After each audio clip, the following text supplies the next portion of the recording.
अगर पहुंच रही हो तो मैं एक बार खुला आग्रह करूंगा कि आप समस्त महिलाएं, बुजुर्ग, युवा, बच्चे यहाँ ब्लॉक प्रमुख जी पहुंच रहे हैं, उनके स्वागत के दे दो उनके दिन मिस्त्री बोल रहे हैं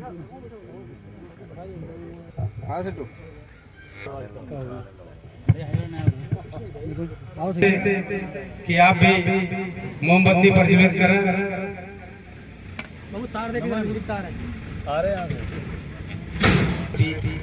श्री रणजीत सिंह नामधारी जी द्वारा दीप प्रज्वलित किया जा रहा है। भगवान बुद्ध बाबा साहब के चरणों में आपका हार्दिक स्वागत। डॉक्टर संजय दिवाकर जी द्वारा पुष्प अर्पित कर दीप प्रज्वलित किया गया। कार्यक्रम में लेट हुआ है, इसके लिए हम क्षमा प्रार्थी हैं, क्योंकि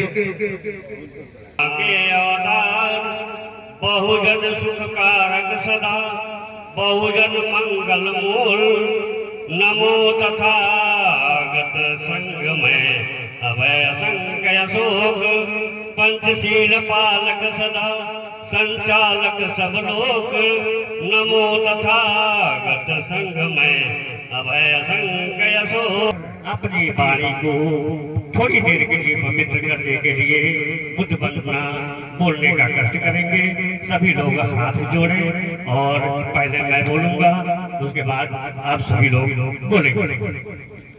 भगवतो अरहतो सम्मा बुद्धस्य नमो तस्य भगवतो बुद्धस्य नमो तस्य भगवतो अरहतो सम्मा बुद्धस्य बुद्धं शरणं गच्छामि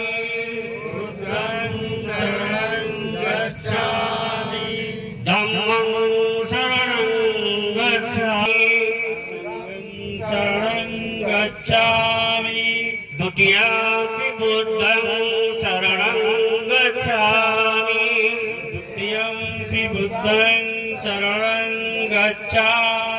द्वितीयंपि धम्मं शरणं गच्छामि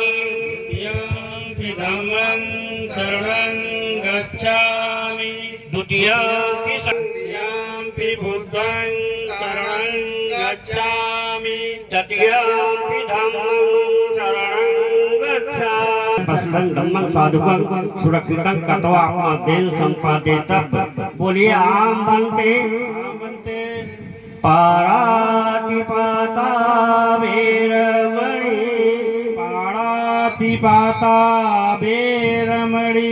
सिक्खापदं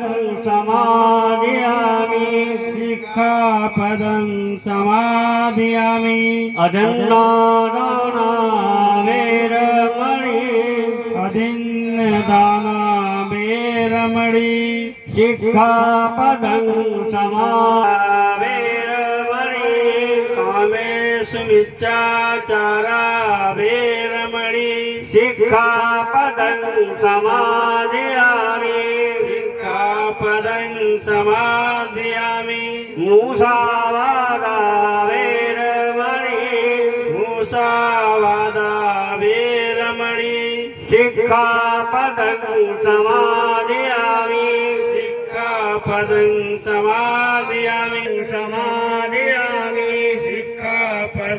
समादयामि बुद्धं धम्मं नमामि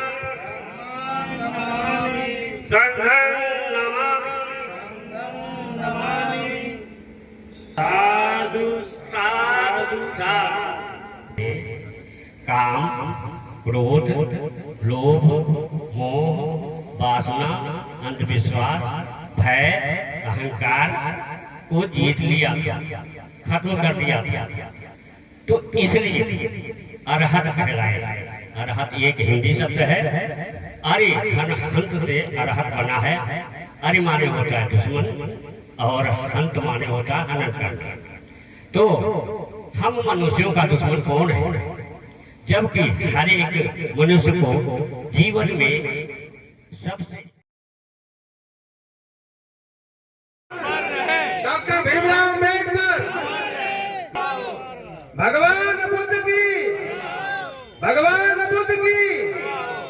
है उसको जीवित रखने के लिए उस कौम के जो दीवाने हैं, जो हम लोग हैं, उसकी गाथा करते रहेंगे, गुणगान करते रहेंगे तो कौम आगे बढ़ती रहेगी। तो बड़ी खुशी की बात है कि आप लोगों ने एकत्रित होकर इस कार्यक्रम को सफल और भव्य बनाने का पूरा प्रयास किया है। हो सकता है शादी ब्याह में ज्यादा गए हों, ऐसा भी हो सकता है, तो ज्यादा से ज्यादा लोग आने चाहिए ऐसे प्रोग्रामों में, जिससे कि हमारे आने वाली पीढ़ियों को मंच में आसीन रखते हैं। प्रमुख साहब का आप लोगों ने स्वागत किया, इसके लिए बहुत बहुत आभार। चूंकि प्रमुख साहब ने सारे लोग पढ़े, उसमें व्यवस्था थी, किसी महिला का पति मर जाता था, उसमें शादियां जो है बड़े बचपन में की जाती थी। किसी महिला को जिसका पति मर जाता था उसको जबरदस्ती चिता में उठा कर डाल दिया जाता है और होने के दौरान डॉक्टर बेटों को नहीं बताया। और बहुत ही युवा मेरे छोटे भाई के रूप में, क्योंकि इनके बड़े भाई से मेरे क्लासमेट रह चुके हैं, इसलिए मैं कहूँगा श्री राजेश सिंह नामधारी जी, जो इस विकास की गंगा को लगातार बहा रहे हैं। साथ में मेरे क्लासमेट बिल्ला सिंह और मंडल अध्यक्ष धनकर, इस क्षेत्र के बहुत ही बुजुर्ग और बहुत समय से इस समाज के लिए अपना समय देने वाले, अपना उस कफन के कपड़े के लिए भीमाबाई जब ने साड़ी को फाड़ा, कफन बुलाया उसका, और उसके बावजूद भी बाबा साहब वहां से तुरंत चले गए जाने के लिए। लेकिन बड़े बाबा साहब के जो बड़ा भाई थे, जो उन्होंने तुरंत हाथ पकड़ा, भीम तू कहाँ जा रहा है, तेरा बच्चा यहाँ मरा पड़ा हुआ है और तू यहाँ से जा रहा है। बाबा साहब ने क्या जवाब दिया? बाबा साहब ने कहा कि आज अगर मैं गोलमेज सम्मेलन में नहीं गया तो गांधी की वो टीम आज मेरे करोड़ों करोड़ों इस भारत के संतान को खत्म कर देगी, क्योंकि गोलमेज सम्मेलन का तीसरा आंदोलन था। और बाबा साहब ने अपने उस बच्चे की आहुति नहीं दी, अंतिम संस्कार में शामिल नहीं हुए और बाबा साहब चले गए गोलमेज सम्मेलन। मैं आप सबसे पूछना चाहता हूँ, है कोई आज जो अपने मृत बच्चे को छोड़कर चला जाएगा यहाँ से? कोई नहीं जाएगा। जिस गौतम बुद्ध की हम तस्वीर देख रहे हैं, उस गौतम बुद्ध ने अपने बच्चे को, अपनी पत्नी को, अपने पूरे राज्य साम्राज्य को छोड़कर और जंगल में चले गए थे। उन्होंने वो सिद्धांत दिया, तथागत बुद्ध मतलब तथ्य को मानिए, किसी अंधविश्वास को मत मानिए। जब तक तथ्य पे आधारित न हो चीज, उसको बिल्कुल मत मानिए, किसी अंधविश्वास को मत मानिए। इसी देश में सती प्रथा थी, इसी देश में बाल विवाह था। गौतम बुद्ध से पहले सती प्रथा का मतलब यह होता है, आप सब पढ़े हैं, विद्वान हैं, कि अगर किसी पत्नी का पहले बाल विवाह होता था, 5 साल के अंदर बाल विवाह कर दिया गया, अगर उसका पति किसी कारणवश 5 साल में जिस बच्ची को पता नहीं होता था कि शादी का मतलब क्या होता है, उसकी शादी हो जाती थी।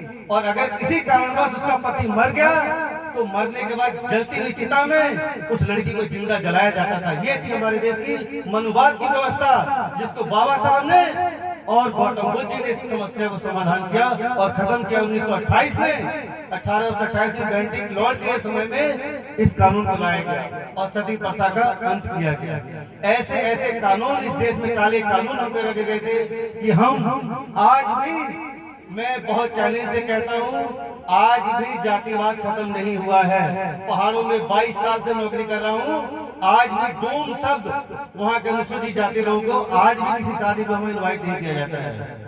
अपर जाति के लोग आज भी नहीं बुलाते अपनी शादियों में उन लोगों को। आप समझिए कि आपकी स्थिति क्या है। लेकिन मैं बस इतना रिक्वेस्ट करना चाहता हूँ कि जो बाबा साहब ने 3 सिद्धांत दिया था, उसमें सबसे पहला था सिद्धांत शिक्षित बनिए। शिक्षित बनिए का मतलब अपने आप को जागरूक कीजिए। और यही चीज डॉक्टर हमारे तथागत बुद्ध ने कहा था, अब दीपो भव, अपना दीपक स्वयं जलाए। शिक्षित अगर बनेंगे तभी कुछ कर पाएंगे आप। और बाबा साहब ने कहा था, शिक्षा वो शेरनी का दूध है, जो पीता है वो दहाड़ता है। आज मैंने वो शिक्षा का दूध पिया हुआ है, मैं आपके सामने दहाड़ रहा हूँ। अगर मेरे अंदर शिक्षा नहीं होती, इस मंच में मैं भी आसीन न होता, मैं भी कहीं किसी गली कूचे में अपने जीवन को निर्वाह कर रहा होता, खत्म हो गया होता। साथ में कहा तो उन्होंने संगठित बनिए। लेकिन आज हमारा समाज संगठित होने के लिए संघर्ष कर रहा है। लेकिन मैं जानता हूं ये समय आने वाला समय आपका समय है। बहुत जल्द ही इस देश के अंदर बहुत बड़ा परिवर्तन आने वाला है। मैं आपको आश्वस्त करना चाहता हूँ। मैं ये काफिला 1992 में आरसी दास जी के साथ लेके चला था और आज हम जो है इस काफिले के साथ हम जब चाहेंगे 5000 से लेके 12000 लोग जब चाहे हम इकट्ठा कर सकते हैं। ये हम काफिला लेकर हमने इसको आजमाया है। जिस ब्लॉक में रहा, जहाँ पे भी रहा मैं, वहाँ पे मैंने उस कार्यक्रम को किया है और मैंने कार्य किया है। उप शिक्षा अधिकारी के पद में रहते हुए भी पोखरा ब्लॉक में रात के 9 बजे से लेके 11 बजे रात तक में अपना कार्यक्रम दिया मैंने। और मेरी कंप्लेंट 2 बार मुख्यमंत्री तक पहुंची कि तुम्हारा एक अधिकारी जाके जातिवाद फैलाता है, समाज में शिक्षा का प्रचार करता है। और माननीय हरीश रावत जी तत्कालीन मुख्यमंत्री को मैंने लिखा कि मैं आपकी शिक्षा को, आपकी सरकार की शिक्षा को, जो सरकार शिक्षा को बढ़ाना चाहती है, उसी का मैं कार्य कर रहा हूँ। मैं समाज को शिक्षित करने का प्रयास कर रहा हूँ। मैं जातिवाद नहीं फैला रहा हूँ, जातिवाद खत्म करने का मैं काम कर रहा हूँ। जातिवाद तो मनुवाद की देन है। जातिवाद आज की नहीं, जातिवाद 3200 साल पहले जो शुरू हुआ था उसको हम लगातार खत्म करने का प्रयास कर रहे हैं। और मुझे लगा 2 साल में जब 2 मुख्यमंत्री के पास जब मेरी कंप्लेंट पहुंचती है तो मुझे लगा कि नहीं, मुझे वो नौकरी नहीं करनी चाहिए। और एक बहुत बड़े अधिकारी की नौकरी छोड़ दी मैंने, तुरंत मैंने इस्तीफा दिया और मैं आके असिस्टेंट प्रोफेसर में आके नौकरी करने लगा। आज असिस्टेंट प्रोफेसर होते हुए रात दिन इस क्षेत्र के लोग जानते हैं कि मैं नौकरी करता हूं चंपावत में, लेकिन हर शाम मैं इस चंदेली और इस खड़ीमा क्षेत्र में नजर आता हूं। इसलिए नहीं कि मेरा यहाँ परिवार रहता है, पैसा लगता है, आने जाने में समय लगता है, बहुत कष्ट होता है। आज अभी मैं हल्द्वानी से लेके और चंपावत से लेके 3 मीटिंग अटेंड करके, लेकिन इन बच्चों ने कहा था, रामबहादुर सागर ने कहा था कि मामा जी आपको इस यहाँ पे आना है। मैंने कहा मैं रात के 9 बजे पहुंचूंगा, लेकिन मैं पहुंचूंगा जरूर। मैं समाज को अपने मानने नहीं दूंगा, ये मेरा वचन है। मैं अपने इस समाज के लिए, मैं सरकारी कर्मचारी हूँ। मैंने आप लोगों से पहले भी कहा है, मैं किसी राजनीति से नहीं जुड़ा हुआ हूँ, लेकिन जहाँ राजनीति की बात आएगी मैं वहाँ पर जितना विकास इस अपने समाज के लिए मैं कर पाऊंगा, मैं करने के लिए पीछे भी नहीं हटूंगा। चाहे मुझे मुख्यमंत्री से मिलना पड़े, चाहे मुझे क्षेत्रीय विधायक से मिलना पड़े, चाहे ब्लॉक प्रमुख जी से मिलना पड़े, अपने समाज के लिए मैं जितना कर सकता हूं मैं वो करूंगा। क्योंकि मैं एक सरकार का नौकर हूं और सरकार की नौकरी करते हुए इस समाज को आगे बढ़ाने का मैं प्रयास करूंगा। मुझे जब पता चला कि भाऊ परसा से लेके बग्गा चौगुन क्षेत्रों में लोगों के घर में आज भी लाइट नहीं है, यहाँ पे नामधारी जी बैठे हैं, राजनीतिक क्षेत्र से आते हैं। मैंने कहा भाई साहब ऐसा है, उन क्षेत्रों को देखिए जाके एक बार जहाँ पे आज भी अंधेरा है। हमारे देश को आजाद हुए 75 साल हो गए हैं, हमारे देश का संविधान लागू हुए इतने साल हो गए हैं। और उस तत्कालीन समय में इन्होंने तुरंत 37 लाइटें अलॉट की इन्होंने और कहा कि डॉक्टर साहब जहाँ लगवाना आप लगवा दीजिए, जिन घरों में अंधेरा है वहाँ लगवा दीजिए। 14 रोडें लिख के दी हमने 80 कंपोनेंट प्लान के तहत, जिसमें से 9 रोडें सिर्फ अनुसूचित जाति गांव में पास हो गई है। मैं प्रभु जी को धन्यवाद देना चाहता हूं कि लगातार मुख्यमंत्री से मिलके आपके इस क्षेत्र में एक हमारा एक संस्थान होना चाहिए। जब यहाँ पे अनुसूचित जनजाति के लिए एकलव्य विद्यालय हो सकता है, ATS हो सकता है, थारू विकास भवन हो सकता है और कई सारे उनके ITI संस्थान अगर यहाँ खुल सकता है, तो क्या अनुसूचित जाति के लिए यहाँ पे संस्थान नहीं होना चाहिए? माननीय मुख्यमंत्री जी ने इस बात को कहा कि आपके क्षेत्र में भी जो है ये संस्थान बनेगा। क्यों? लेकिन इसमें कमियां हमारी थी मित्रों, हमने कभी किसी से मांगा नहीं, चाहे वो सरकार कांग्रेस की थी, चाहे वो सरकार बीजेपी की थी, लेकिन सरकार किसी की भी थी, हम उस सरकार से कुछ मांग नहीं पाए। माननीय मुख्यमंत्री जी से रखा है हमने प्रयास कि इस क्षेत्र में 5 स्टॉल अलग होगा, वहाँ पे एक पॉलिटेक्निक संस्थान होगा और साथ ही साथ अम्बेडकर विकास भवन और हमारे जितने युवा साथी हैं उनकी तैयारी के लिए IAS PCS से लेके समूह ग तक की जितनी कंपटीशन की तैयारी होती है वो यहाँ पर स्थापित होना चाहिए।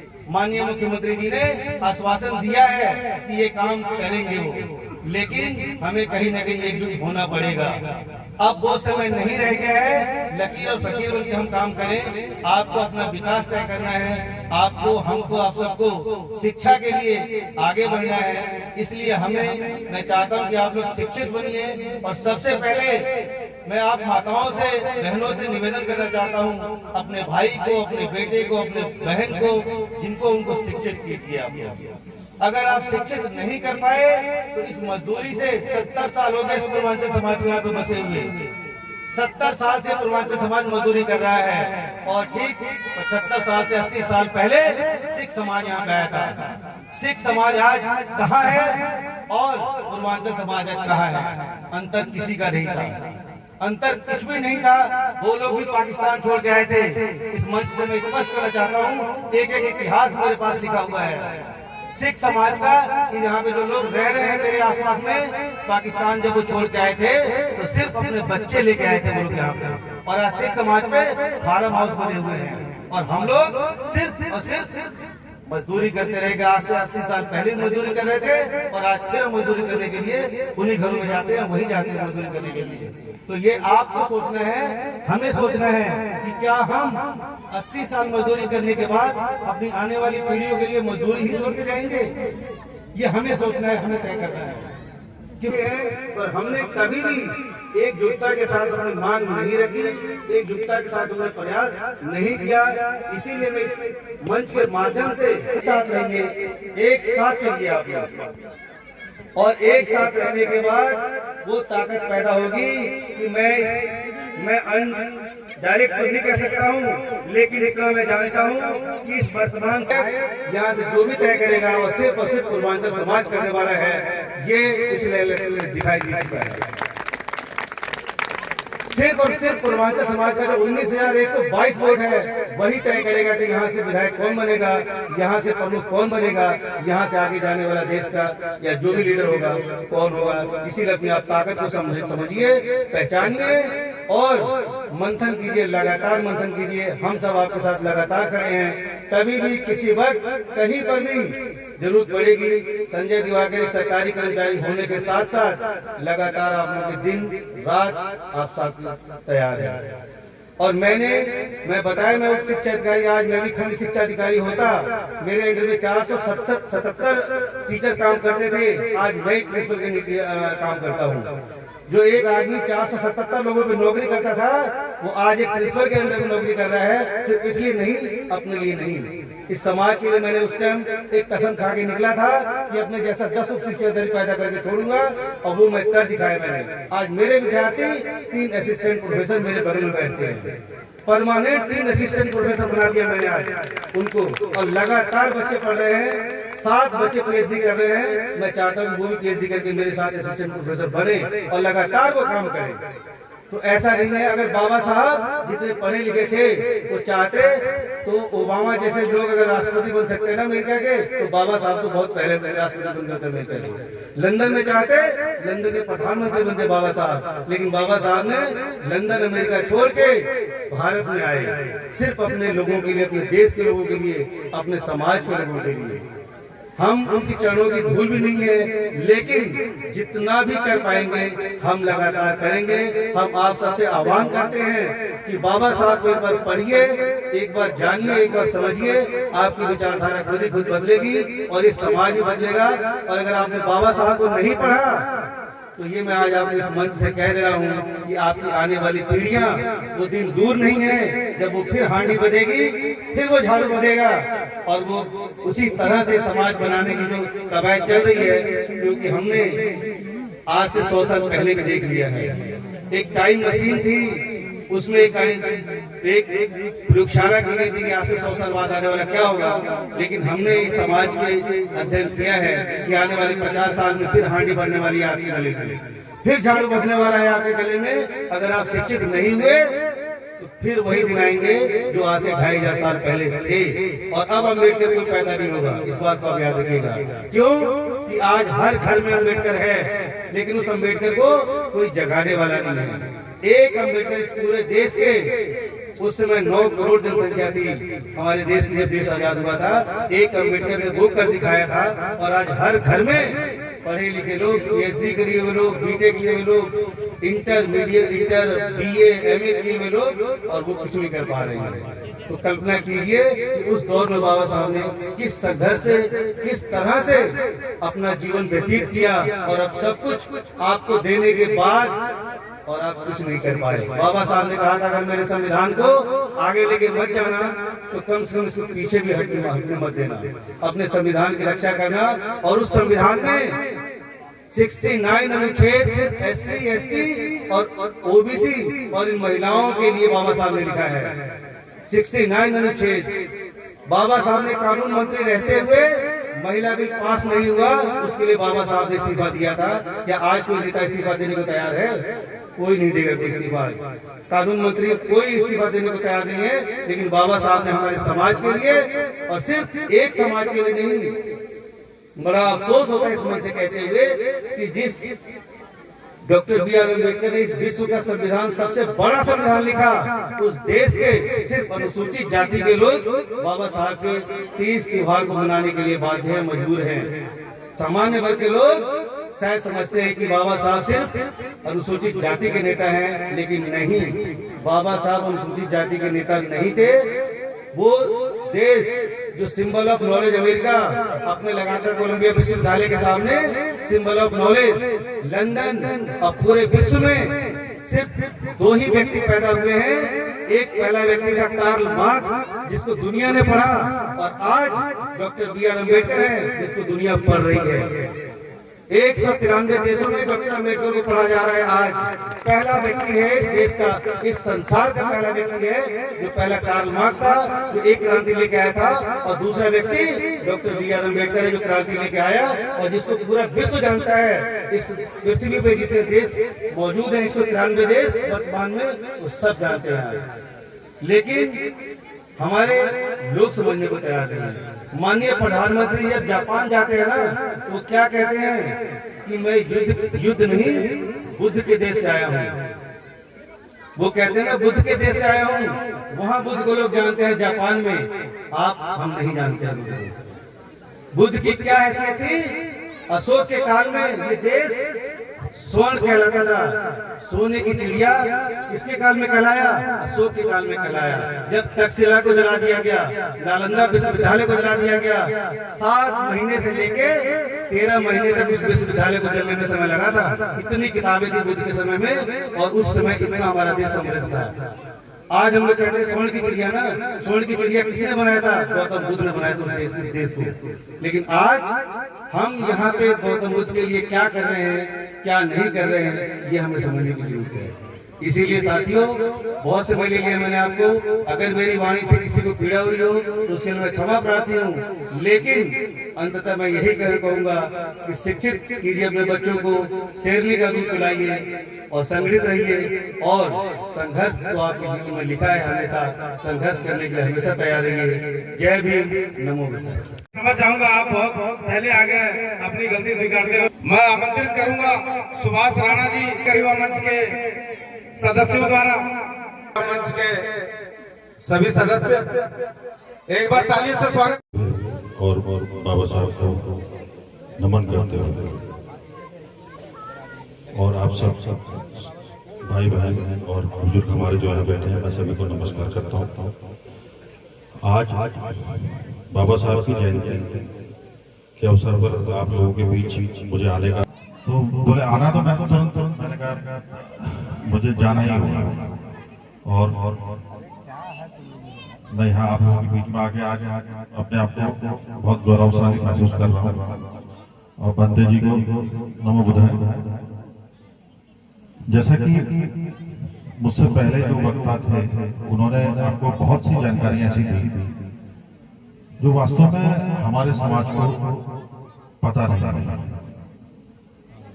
बाबा साहब एक नाम नहीं, एक वो दर्शन है जिसको पढ़ा जाना चाहिए। और मैं ये समझता हूँ कि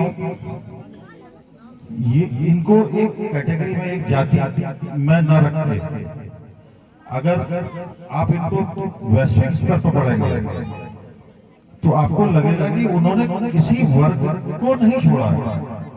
समाज का कोई ऐसा तबका जो कमजोर है, जो पीड़ित है, जो प्रताड़ित है, चाहे वो हमारी बहनें हैं, हमारी माताएं हैं, या हमारा मजदूर वर्ग है, ऐसे बहुत से वर्ग हैं, उनके लिए उन्होंने काम किया और उसी का नतीजा है कि आज पूरी दुनिया उनको चाहती है।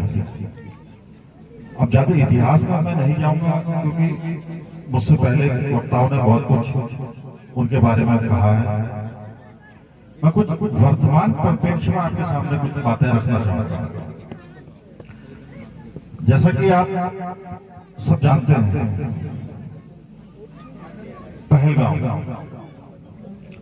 आप लोग सब टीवी पर देखते होंगे, आप लोगों ने सुना होगा ना, पहलगाम बहुत बड़ी हिंसा हुई। वहां पर पाकिस्तान से आए कुछ आतंकवादियों ने यह पूछा कि क्या धर्म है और तुम कलमा पढ़ सकते हो या नहीं पढ़ सकते हो, और यहां तक कि उनके कपड़े उतार के तक पूछा गया कि ये लोग कौन हैं, और पुरुषों को निशाना बना के उनको जान से मार दिया गया। ये कोई हमारे लिए तो कोई नई घटना नहीं है। मैं आपको बताऊं, यहाँ पर कई लोगों को मेरी बात से तकलीफ हो सकती है, लेकिन जाति के नाम पे कई सदियों से हमारे लोगों को मारा गया है। तुम किस जाति के हो, तुम अगर फला जाति के हो तो घोड़े नहीं चढ़ सकते, तुम मूंछ नहीं रख सकते, तुम बढ़िया कपड़े नहीं पहन सकते, तुम बढ़िया घरों में नहीं रह सकते।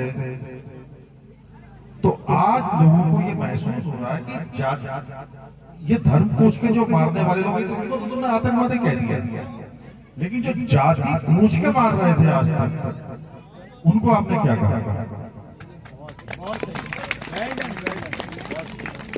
सवाल हमारे सामने आज के दिन में ये है। तो अब वो समय आ चुका है जब हम जातीय आतंकवाद को नहीं सहेंगे, और ये तभी संभव है जब हमारी माताएं और बहनें, हमारे भाई नौजवान इस बात को महसूस करें कि हमने अब जातीय आतंकवाद को नहीं सहना है, और सरकार ने इसमें हमें बहुत सी सहूलियतें दी। और यहाँ के अमूल निवास आने वाले का स्वागत करते हुए कहा, अतिथि देवो भव। क्या मेहमान है, हमारा भगवान है, उनका स्वागत। उस स्वागत का उन लोगों ने अर्थ लगाया कि भारत के मूल निवासी जो हैं, इनको सोचने समझने की शक्ति नहीं है, बल्कि हमको इस पर व्यापार नहीं, शासन करने की। चूंकि राम पांडे जी समाज सेवा के लिए यहाँ पर उपस्थित हुए हैं,